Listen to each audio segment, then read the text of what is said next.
Hey, how you guys doing? This is Electric Guest, and you're listening to Recess with Spinelli. Great.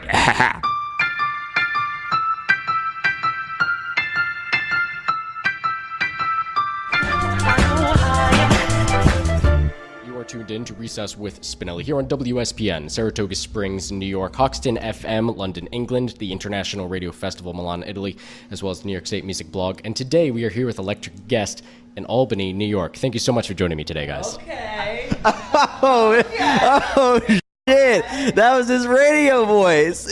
He was like, you guys ready? Okay, here we go. So I saw that you guys were definitely greeting your fans for quite some time after the show. You had quite the line. It's pretty impressive. I felt like an asshole doing that. And I kind of was. I was like, man, like, I don't know. We're like the opening band. We kind of got asked to do this tour just as friends, you know, because we were like written some stuff on the last Portugal album and just like we're homies with them. So we kind of got asked to be an opening band. And I realized like it's been, not that we're some big band, but it's been years since we opened for anybody.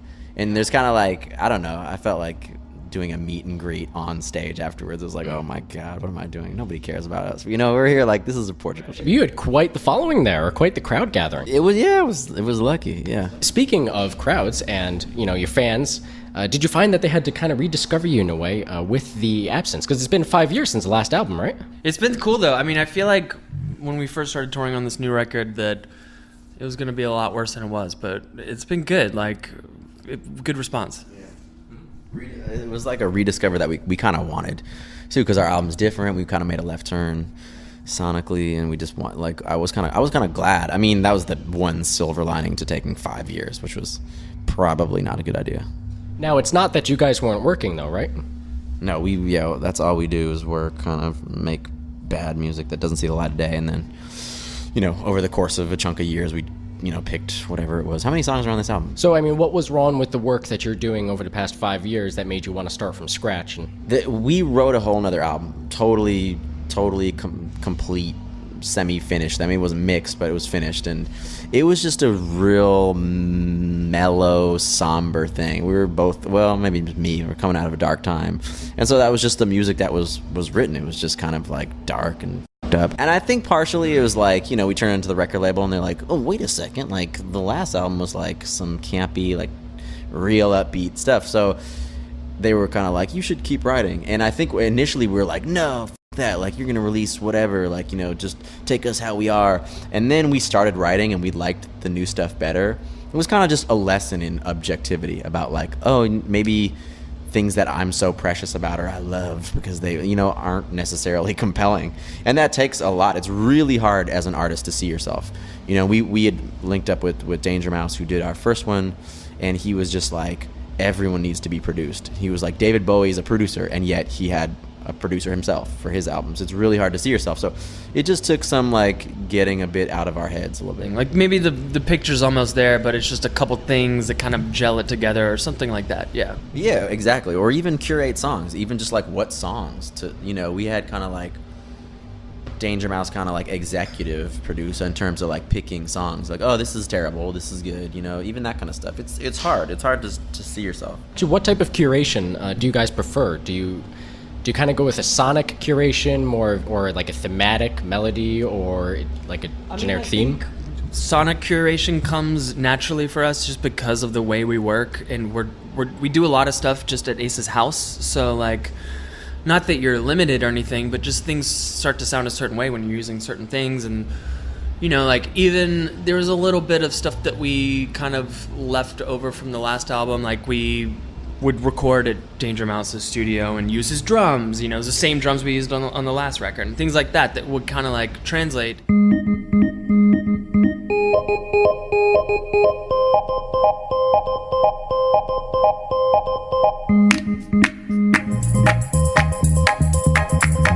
Now, do you ever see the more mellow, somber music of this in-between phase seeing the light of day in another album or project where it might fit in better? You know, remember that interview we had in Germany? The guy was like, oh, we need a somber album right now. But now I kind of think I'm glad that we had an album that is a little bit more optimistic, a little bit more upbeat. And then the other day we were in Europe and we listened to a couple of the songs. I don't know how you felt, Steve, but I was kind of like, like it all kind of sounded like bullshit to me. It was like your songs or somebody else's our songs. Yeah, that was kind of like we listened to the first incarnation of the album that we threw away. So what role would you say artists or musicians have in social commentary? Yeah, I mean, I think the discrepancy between an artist and an entertainer is that, you know, an artist does have a viewpoint. You know, whatever I'm not pointing anybody in any direction of what that viewpoint should be, but yeah, that you have a viewpoint and you express it in a certain way. If you're in, I actually saw tons of bands that like I knew had a viewpoint, but they didn't want to lose fans or whatever, and so they didn't speak up yay or nay as to presidential stuff or whatever. And I was like, oh, shit, like, you're an entertainer, you know? I'm not mad, but I mean, we definitely lost fans from stating our political views. Portugal, I love that. Like, those dudes shredded Trump, you know? They're so adamant about their viewpoint. At the end of the day, the only thing that sucked about it is that, like, I realized that it was just more of the same. It was just more of the same, being like, oh, us and them. Like, I kind of wanted, like, there was one dude who was like, I'm a Trump supporter, like, and I love y'all's music. And he was the one person I wrote back to I was like, yeah, hell yeah, man. Like, that's the spirit, is like to be like, you know, we have different views, but we have so much in common, and I think that's what we need more of than, like, you know, this or that. But I do think being an artist, yes, I think it's part of the job description to express yourself on that level. I'm not saying every artist has to be political. There's tons of artists that forego that and are great, and I do think are real artists. It's just their personal choice that they don't want to go there, or they're just like, I don't do politics, or I don't do that, you know. I think, to be honest, any time that you're showing up authentically, where you're doing something vulnerable, to me, that's progressive. You know, I think when you can show up and really be yourself and not, it's really difficult you know, like, we weren't even on Instagram until a couple months ago because some fan had our account.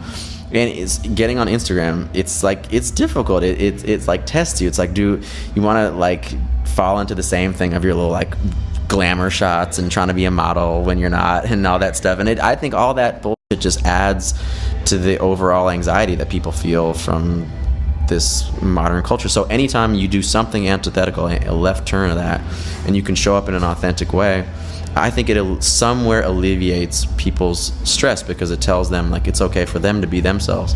And so, to me, that's what I mean. I mean more, anytime you can show up in some vulnerability is the word.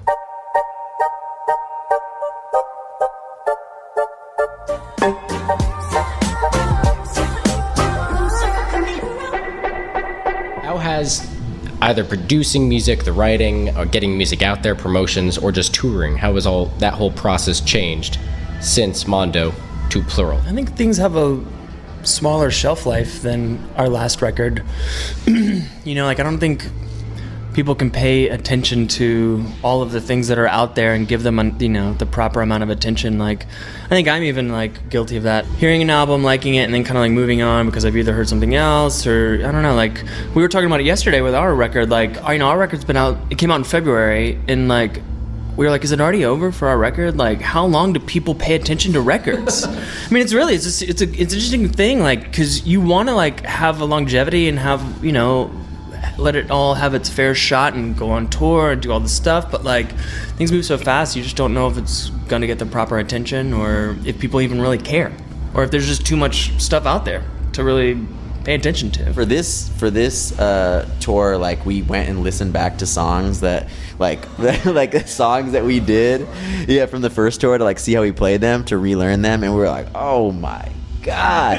And actually, like, some of the YouTube comments were hella funny. Remember the one that was like, I like the song, but I could do without the karate chops, because I was doing all types of shit with my hands. And it was just like, you know, just, you look back and you're like, oh, I was 20 some years old. It's just like, you're just like embarrassing, but whatever. What are some of the reactions that you get from audiences that really make you appreciate the work you're doing and make it worth it? I think that's this time for us live has been amazing. Like, we didn't know, because we took 5 years, so we were like, we can come back, no one will care at all, and we were really lucky. Like, just, we had a whole, damn near every show sold out in the States, and the reaction was amazing. And, you know, I don't want to beef us up too much, but I do think this, along the same lines that I was talking about, I would say the reaction that we get mostly is like, I'm so glad that you're not making, you know, as run-of-the-mill pop stuff as you hear on you know, that dominates the charts or whatever. And so, I mean, I think we get really amazing stuff. I mean, I had I took a screenshot of a couple snaps like 2 days ago from this girl that was just, she just opened up about her struggles with anxiety and depression and what the music does, and you hear that all the time, and that's the point. For us, that's the point, is like, take the mask off. Everyone's constantly wearing that mask, and I just think it just crushes us all, you know. I think really we want to be able to just show up as ourselves, exhale, you know, and so I think for us, that's the point. And before we head off, any final thoughts? Anything else you want to say about Plural, tours, yourselves? Yeah, check. You know, if you haven't heard our new album, Plural, go cop it. It's a real dream. No, it's good. We love it. We put everything into it, just like the last one. And we will not wait 5 years again. Don't worry. Like, we literally have, like, actually at Soundtrack today, we had like a couple songs, like demos that I wanted to hear on the big speakers. We didn't get time to listen to them, but we're gonna have new stuff coming out soon. Excellent. Well, thank you so much for joining me today, guys. Thank you. You have been listening to Recess with Spinelli here on WSPN, Saratoga Springs, New York, Hoxton FM, London, England, the International Radio Festival, and the New York State Music Blog. We've been speaking with Electric Guest. Their brand new album, Plural, is out and available now.